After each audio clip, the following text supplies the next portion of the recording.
This week on Carolina All Out. That's a giant. Oh, that's a giant. That's a big fish now. That's just fine. Here we go. Oh, that's a nice fish. Come on, yeah.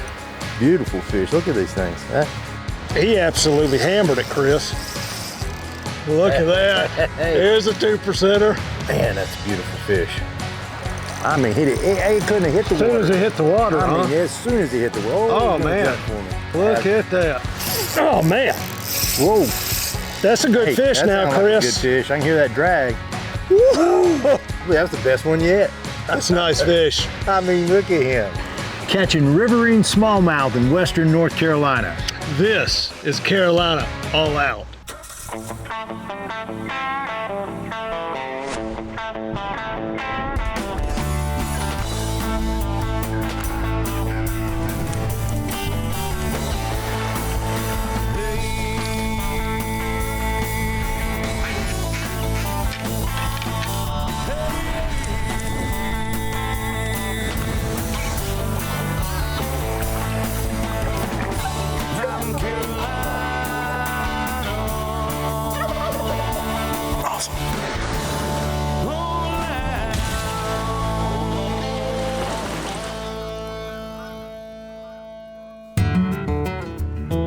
Being raised up in the eastern part of the Piedmont, my youth was spent mostly on farm ponds, catching panfish and largemouth bass. Back in that time, there were very few places you could glean information about fishing and hunting from, and that usually came from magazines like Field and Stream and Outdoor Life.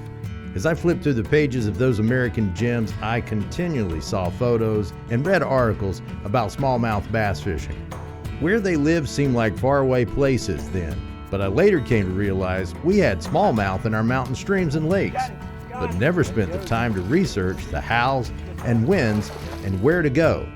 So catching smallmouth eluded me. Well, now that I'm promoting all the great things North Carolina has to offer, I'm getting more invites to some awesome places to fish, and my good buddy David Goodfred has invited me up to go for the bronzebacks of the mountains, and specifically the French Broad drainage.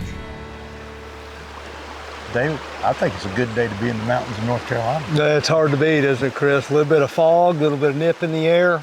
Summertime, that means smallmouth. Smallmouth, and I think we got water behind us that's got them in it. I think so. We're going to give it a whack. Well, then tell me what we need to do here. I think what we're going to try to do is just do a natural presentation, do some shiner type things, maybe have to throw a tube bait here and there to imitate some crayfish, but all in all, hopefully the fish are active and they're conveniently and work for us pretty well. All right, well, you lead the way and I'll be ready whenever you say to start throwing. All right. I don't know if I've gotten my retrieve quite right yet. Oh, there he is right there. There he is right there, Chris. I did have my retrieve coming right off that shallow bar. Yeah. Oh, that's a nice fish. Yeah. Let's get him up here for everybody to see.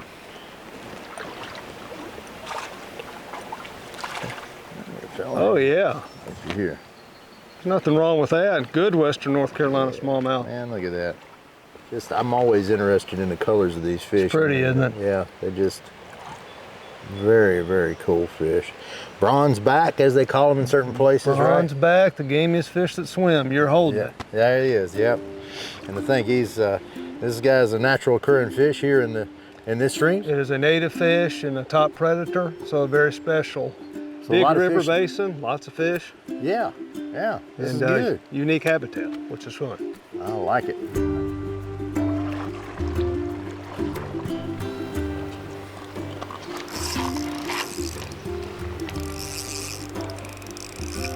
There he is, Chris. There you go. Oh, and there's a bigger one with it. Right there. You might want to follow up. There was a nicer fish with it, probably 12, 13 inches. Hit that swim bait hard. Oh, I like how they're aggressive there on the Oh, man. They're biting like this. That's going to be a good day, for sure.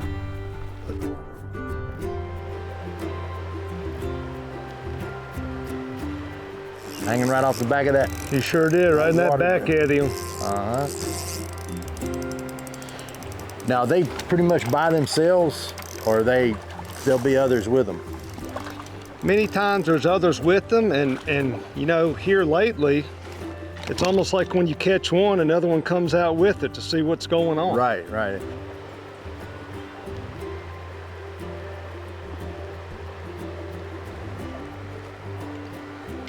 Oh, there he was. He's already hit it. Man, boom. Yeah, Lee, right there, man. They live in there. There's more than one living there, it felt like. There's another one with it. Yep. There we go. Oh, ain't that fun? And I mean engulf that thing. Man, right there, right behind you, Right man. all over us. Well, to show everybody the double here we pulled up out of the... Stacked in there like cordwood. I don't blame them. That looks like a good place to be. Yeah, I'd be there too if I was a These aren't smallmouth. small guys, but just a heck of a lot of fun to catch. It is. Look there. I believe you got me beat, David. Got you by half an inch. Yeah. Oh, that's cool. It's Very action. It's fun. That's right. That's fishing, man. Yeah, man. It is fishing. There'll probably be some more in there. Well, I just got my tail cut off this one, so I'm going to change this up.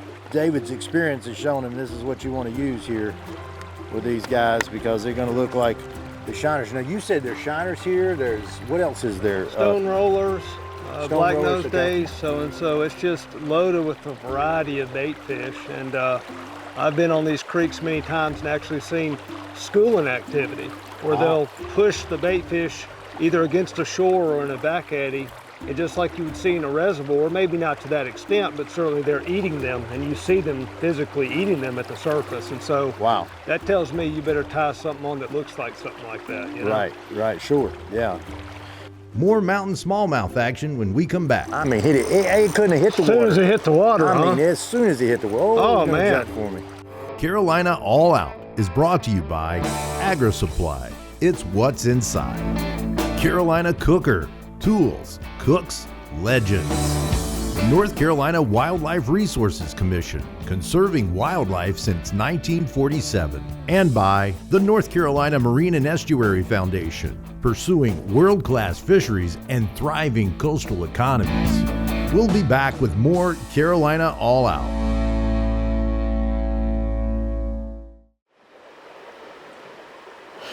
Okay, David, being a biologist and knowing these fish as well as you do, what is a smallmouth in this particular part of water? How's he going to set up? So if you come to a habitat piece like this, the first thing I look for, where is that transition area? And what I mean by that, where is it going from where you can see that surface agitation of what we call a riffle, so that bubbling perspective, and it transitions to this deeper run. Right. But if you look on the left side here, you can see a natural back eddy where it's slack. Yep. They'll sit in that type of habitat in that back eddy, as well as these deeper seam points. And those are the areas I really start to pick apart first. Gotcha.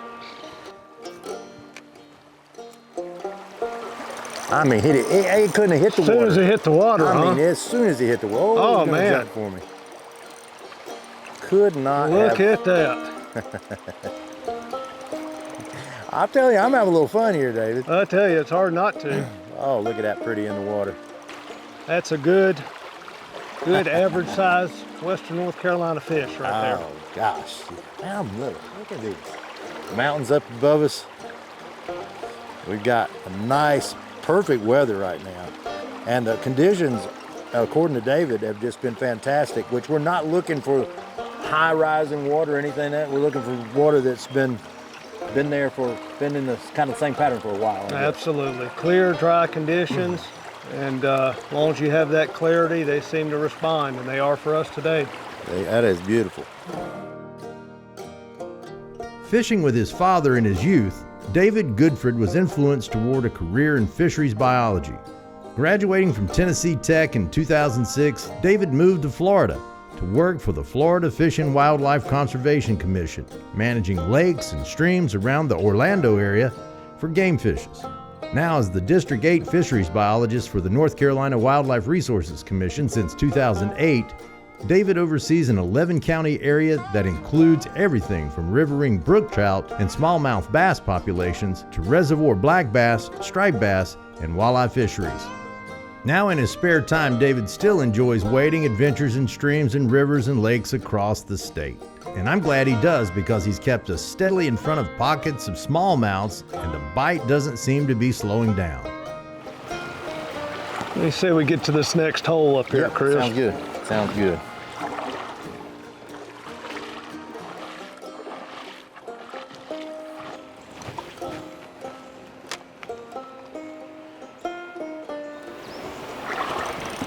Here we go. Got him? Got him. Oh, yeah. Oh, nice. Ooh. He don't like what I got, but he don't like what he's got. Oh, that's a nice fish. Come on, yeah. That's a nice fish beautiful. right there. I wish everybody could see that fish in the water. Ooh, Yeah. now he's out of the water. Oh, yeah. He picked it up real nice and easy, you know. He just wasn't, just kind of felt it load up. you know, Yeah. Which was nice about it. Got like, let's put him in the net for everybody to see him. Nice fish. There we go. You've heard me say it before, this is what you come to Western North Carolina for, right? This is what you come to any stream that I'm in North Carolina. I'm like, this is what you come to this stream for. And this is what we were targeting. And this is what we got. Smallmouth right here, Western North Carolina. We're on the French Broad River Basin. And these fish are here.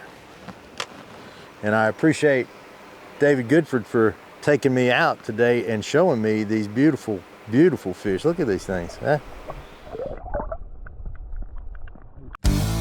The Fishbone Facts, brought to you by the North Carolina Wildlife Resources Commission. True or false? When deer get CWD, they immediately look sick. Find out the answer after the break.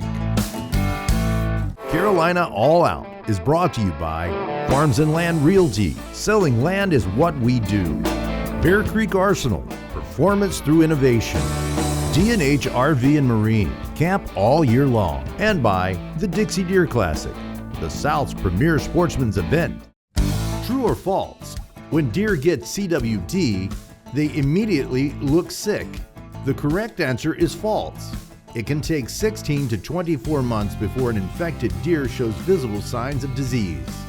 To learn more about CWD and how it's impacting North Carolina's deer herds, scan the QR code. Ooh, yeah, look at here. Wow. That's what we're after. Yeah, we're getting in some good fish here. We've had a real problem with species being moved around in our state, Yes.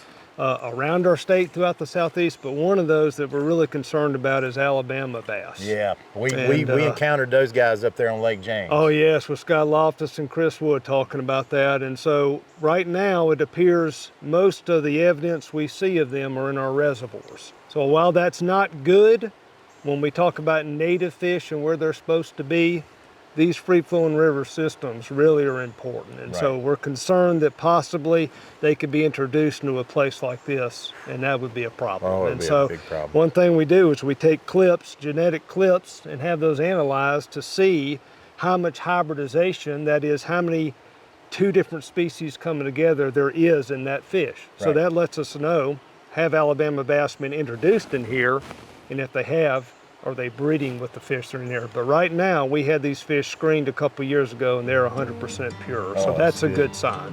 Seeing what the Alabama bass has done to the smallmouth on Lake James, I think it's worth repeating that moving fish from one body of water to another is illegal. And even more importantly, it can cause irreversible damage to historic and native fisheries. Man, David got smacked. he absolutely hammered it, Chris. He's been picking apart that water out there. You finally got him to bite. That's a better fish, I think. Sure is. He's taking that thing. I'm Oh yeah, now this is a quality Oh, I can see them boiling that water up there Western now. North Carolina smallmouth right here. Oh yeah, look at that. Oh yeah, we got to take a look at him. There. That's a big one, Chris. That's what we came Oh, for man, right there. Look at that. That's a show man. right there. Look at that. Hey. Here's a 2%er. There you go. Yeah. Look at that fish. Woo! That's exciting, buddy. It's fun. It's fun. When they jump like that and pull like that. Man, that's a beautiful fish. And those are the gems right in the middle of all this, isn't it? That's the gem. That's what you come to catch. That's just a quality fish in our rivers in North Carolina. And I don't know too many people would be upset with catching something like this. Nobody, no smallmouth, serious smallmouth guy is going to be upset about that now. Wow, and look at this place where you catch them at. Beautiful, beautiful. What a fishery, what a state.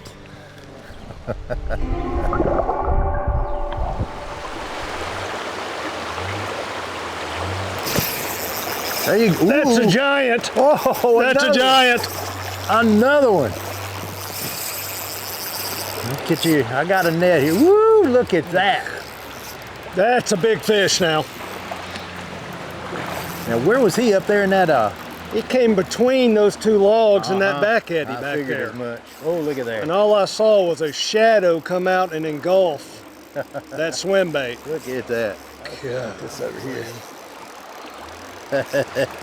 David, you're beating the odds for real today, aren't you? So, yes, we are, Chris. Where'd he go? There we go. We got. What do you say? That's just fun. It's just beautiful. That's just fun. Beautiful fish, native fish, healthy fish. Yeah. And to think many of these rivers were so polluted back in the 1940s, 50s, and even beyond. They've recovered, and we're holding something that really didn't exist back then. Amazing. Used to be a catfish fishery. Think about that, Chris. I know it. And here we are in gin clear water. Gin clear water. Catching these beautiful, beautiful gems of North Carolina, I can call them. Yes. How about that? Carolina All Out is brought to you by D&Z Products, Catch Outdoors, Icon Coolers, Cash and Rods, Hunterbuilt Customs, CWW Inshore Charters, Creek Boats, and by these fine sponsors. We'll be back with more Carolina All Out.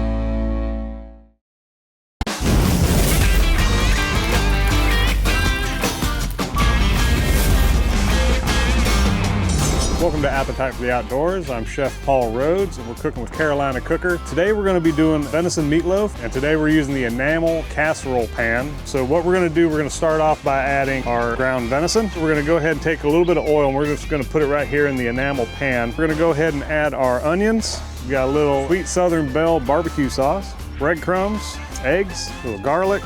Got mustard, spicy brown mustard to be exact. Mayonnaise, just gives it a little bit more moisture to it. And we got some parsley. And then we're gonna hit it with a little salt and pepper.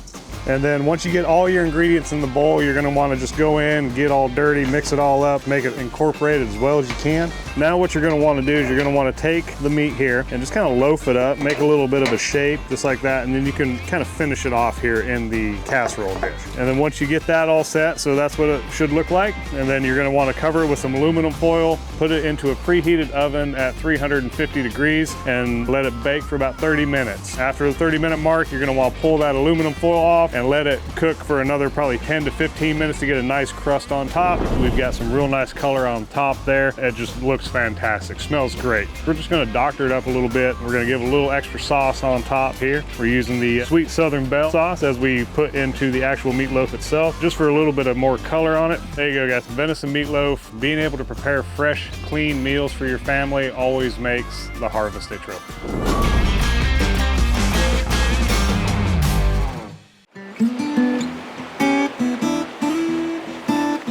Well, David, I'm sure there's a lot of different types of gear you could have here, but we've got some similar gear, and I want to talk about this with folks. So let's talk about the rod and line that you have on your reel, and I have basically the same thing. So what are you using there? You know, most times that we, fish like this in a river setting for smallmouth of this size, anywhere from 6 to 7 foot, medium to medium light rods are fine.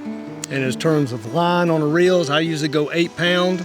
If I'm throwing something with exposed hook, I'll even go 6 pound. That can be fluorocarbon or traditional mono. Make it easy. Because you want it to be as clear as you possibly can, because these fish can't see in this That's exactly clear right. water. And it increases your casting distance too. Right. You know, and so sometimes you're at this part of the river, you might want to cast way across. Well, we're wading a lot, and so we both have these wading boots, but one of the particular things we have on this is the felt bottoms. I'd say that's one of the more critical parts of this type of fishing. If you're in here in tennis shoes or Crocs or something like that, you're probably going to come out of here with a lot of bruises. Yeah. And so felt sole to me, it sticks to the rocks well, gives you better footing and traction. You're going to have a more pleasant day. Now, as far as being able to carry gear with us, you've got a backpack and I've got a satchel, and I tend to like this because I can bring it around in front of me like that, but we've got water, of course, we need for hydration. Yes. Something to work with line. Yeah. Got some hemostats, catch fish, gets it down deep in there, got something to get it out. Yeah. And of course, something to take photos with. You got to, especially when you catch a big fish. Especially when we're with David, because David's catching all the big ones. But I don't mind, I'll get in a photo with it. Yeah, there you go. There you Well, go. let me go see if I can catch one and catch up with David then.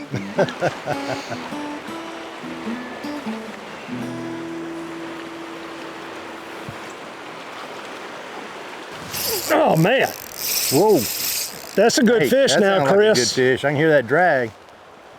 In the deepest part of that run, I was ticking the rocks, and I mean, it just stopped. Oh, Yeah, yes, that- you yeah, that's might need another to- oh, look at quality that. fish, man. Oh my goodness, let me get the net for him. Wow. Oh, God, this has been one. Golly. Woo! God gracious. Holy cow. I might have to David, change that number to 5%. I mean, Look look. at that.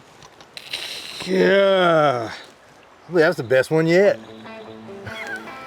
that's a nice fish. I mean, look at him. That's a nice fish. That is a beautiful, beautiful fish. David, you've got the technique down, but dang if this ain't a great fishery here. Quality fish that we're finding here in the mountains of North Carolina. We like to call it Western North Carolina. We do have a down east and we do have a Piedmont, but this is the type of fish that we're catching today. I couldn't think of a better place to be. No, good weather, water's clear, fish are biting. Oh, my Try it goodness. out. If you want to try catching smallmouth for yourself, you need to come to Western North Carolina. The North Carolina Wildlife Resources Commission has a webpage that is going to be full of information on where you can go to get after these guys right here. David, I'm ready to hit it again. Well, you got to. You're way ahead of me now. I've got to catch up. Guys, I'm Chris signing off for Carolina All Out. And remember, our state is your next adventure.